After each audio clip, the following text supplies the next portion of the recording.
ৰূপীহাটৰ কাঠপাৰাত আপোনাৰ ১৮ মহীয়া দেৱশিশুৱে Indian book of record কিতাপ অৰ্জন কৰিছে আৰু কেইবাটাও এৱাৰ্ড পাইছে। এই ৰূপহী কাঠপাৰাৰ ১৮ মহীয়া শিশুটিক আমি তেখেতৰ উজ্জ্বল ভৱিষ্যত কামনা কৰিছোঁ।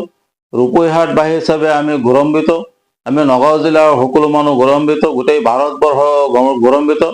এই শিশুটিৰ যি আপোনাৰ প্ৰতিভা, এই প্ৰতিভা লৈ আমি গৌৰৱান্বিত আৰু কেইবাটাও কিতাপ অৰ্জন কৰিছে। এই ১৮ মহীয়া শিশুটো ভগৱানে আল্লাহ যাতে আৰু ভাল জ্ঞান দিয়ে আৰু আগলৈ ভাল এজন সুপণ্ডিত হয় আৰু এজন ভাল মানুহ হয়, এটা ভাল উজ্জ্বল ভৱিষ্যতৰ কাৰণে তেখেতৰ আমি আল্লাহ তথা ভগৱানৰ ওচৰত দোৱা প্ৰাৰ্থনা কৰোঁ, তেখেতৰ দীৰ্ঘায়ু কামনা কৰোঁ।